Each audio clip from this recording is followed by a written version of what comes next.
सच्चिदानंद रूपाय विश्वोत्पत्त्यादिहेतवे तापत्रय विनाशाय श्री कृष्णाय वयम नमः।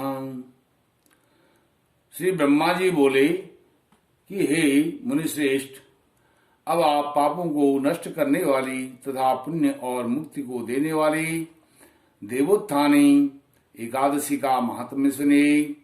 भागीरथी, गंगा तथा तीर्थ नदी, समुद्र आदि तभी तक फल देते हैं जब तक प्रबोधिनी एकादशी नहीं आती। कार्तिक मास के शुक्ल पक्ष की प्रबोधिनी एकादशी के व्रत का फल 1,000 अश्वमेध तथा 100 राजसूय यज्ञ के फल के बराबर होता है। नारद जी ने पूछा कि हे पिताजी, यह संध्या को भोजन करने से, रात्रि में भोजन करने तथा पूरे दिन उपवास करने से क्या क्या फल मिलता है, उसे आप मुझे समझाइए। तब ब्रह्मा जी बोले कि हे नारद, एक संध्या को भोजन करने से 1 जन्म का, रात्रि में भोजन करने से 2 जन्म का तथा पूरे दिन उपवास करने से 7 जन्म के समस्त पाप नष्ट हो जाते हैं।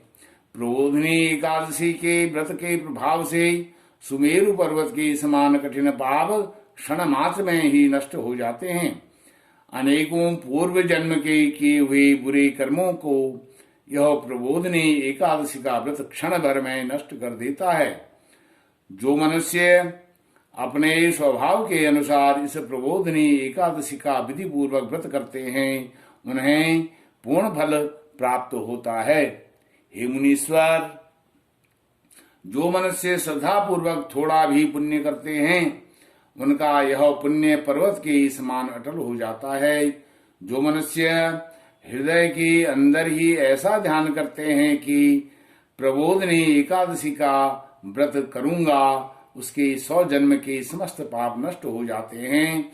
जो मनुष्य प्रबोधिनी एकादशी के दिन रात्रि को जागरण करते हैं, उनकी बीती हुई तथा आने वाली 10,000 पीढ़ियां विष्णु लोक में जाकर वास करती हैं और नरक में अनेक दुखों को भोगते हुए भी पितृगण विष्णु लोक में जाकर सुख भोगते हैं।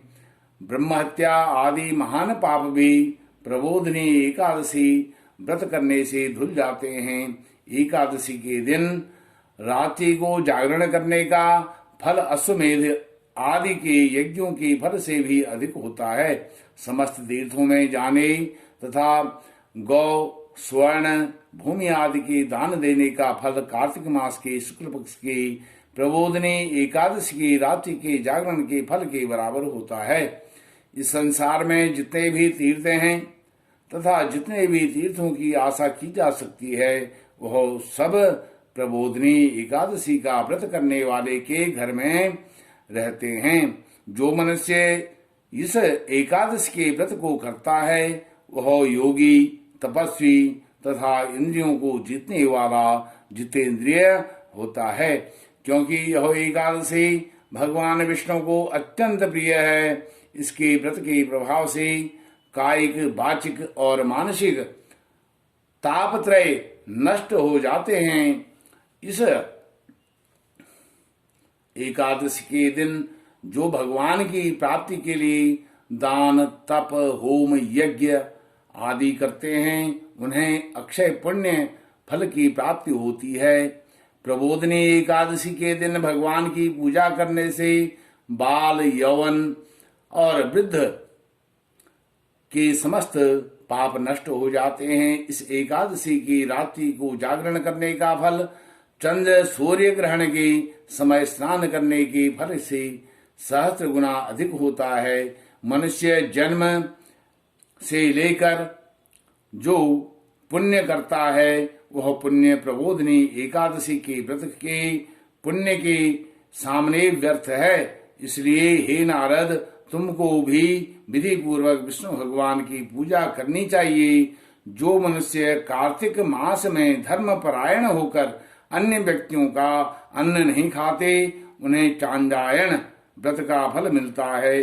कार्तिक मास में भगवान दान आदि से उतने प्रसन्न नहीं होते जितने कि शास्त्रों की कथा श्रवण से प्रसन्न होते हैं। कार्तिक मास में जो मनुष्य भगवान की कथा को थोड़ा बहुत भी पढ़ते हैं, सुनते हैं, उन्हें 100 गायों के दान का फल प्राप्त होता है। जो मनुष्य अपने कल्याण के लिए श्री हरि विष्णु भगवान की कथा सुनते हैं, वे अपने कुटुंब का उद्धार करके सहस्त्र गौदान का फल प्राप्त करते हैं।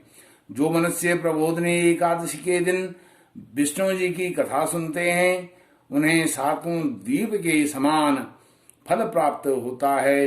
जो श्री हरि विष्णु जी की भक्ति पूर्वक कथा सुनते हैं और कथा पढ़ते हैं, ऐसे ब्राह्मण को यथोचित पूजा करते हैं तथा उसे संतुष्ट करके सम्मानित करते हैं, वह वे उत्तम लोक को जाते हैं। इस पर नारद जी बोले, हे ब्रह्मा जी, अब आप एकादशी के व्रत का विधान बताइए और कैसा व्रत करने से कौन सा पुण्य फल प्राप्त होता है, वह भी मुझे समझाइए। ब्रह्मा जी बोले कि हे पुत्र नारद जी, इस एकादशी के दिन मनुष्य को ब्रह्म मुहूर्त में जागरण करना चाहिए और नदी, तालाब, कुआं आदि पवित्र जल से स्नान करके व्रत का नियम ग्रहण करना चाहिए। उस समय भगवान से विनय करनी चाहिए कि हे भगवान, आज मैं निराहार रहूंगा और दूसरे दिन भोजन करूंगा, इसलिए आप मेरी रक्षा करें। इस प्रकार विनय करके भगवान की पूजा करनी चाहिए। उस रात्रि को भगवान के समीप गीत, नृत्य, बाजी तथा कथा आदि से व्यतीत करना चाहिए। प्रबोधनी एकादशी के दिन कृपणता को त्याग कर बहुत से पुष्प, फल, अगर तगर, धूप आदि से भगवान की आराधना करनी चाहिए। शंख के जल से भगवान को अर्घ्य देना चाहिए। इसका समस्त तीर्थ दान आदि से करोड़ गुना फल अधिक होता है। जो मनुष्य पुष्प से भगवान की पूजा करते हैं, उनके सामने इंद्र भी नतमस्तक होता है। कार्तिक मास में जो बिल्व पत्र से भगवान की पूजा करते हैं, उन्हें अंत में मुक्ति मिलती है। कार्तिक मास में जो मनुष्य तुलसी जी से श्री हरि विष्णु की पूजा करता है, उसके 10,000 जन्म के समस्त पाप कष्ट नष्ट हो जाते हैं। जो मनुष्य इस मास में श्री तुलसी जी के दर्शन करते हैं, स्पर्श करते हैं, ध्यान करते हैं और तुलसी जी का रोपण करते हैं, सेवा करते हैं, वे 1000 कोटि युग तक भगवान के घर में निवास करते हैं। समस्त मनोकामनाओं को पूर्ण करने वाले भगवान कदम्ब पुष्प को देखकर अत्यंत प्रसन्न होते हैं। यदि उनकी कदम्ब पुष्प से पूजा की जाए तो यमराज के दुखों को नहीं पाते हैं। जो गुलाब के पुष्प से भगवान श्री हरि विष्णु की पूजा करते हैं, उन्हें मुक्ति मिलती है।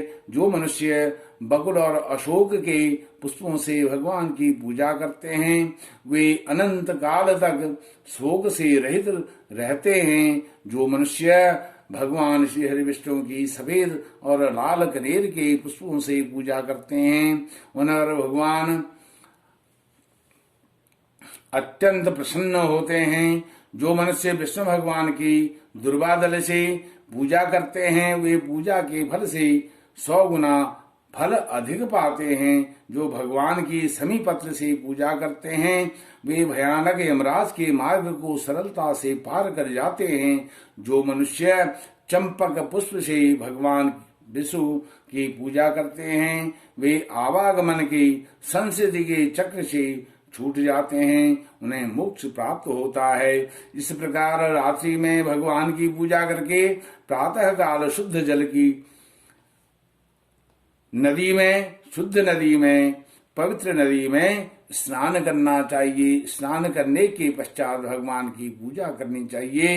इसके बाद पूर्ति के लिए ब्राह्मणों को भोजन कराना चाहिए और दाम दक्षिणा देकर मीठे वाक्यों द्वारा, मधुर वचनों द्वारा सभा करनी चाहिए। इसके उपरांत भोजन, गौ और दक्षिणा से गुरु की पूजा करनी चाहिए और ब्राह्मणों को बहुत सी दक्षिणा लेकर नियम को तोड़ना चाहिए। ब्राह्मणों को यथाशक्ति दक्षिणा भी देनी चाहिए।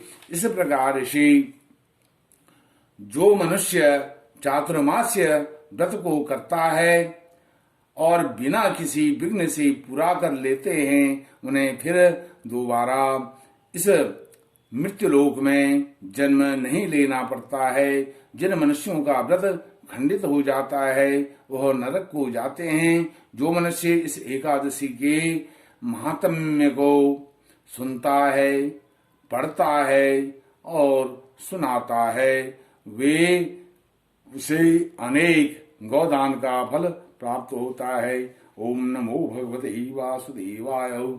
तुलस्यामृत जन्मासि सदा तम केशव प्रिया। केशवार्थे चिनोमि तां वरदा भव शोभने।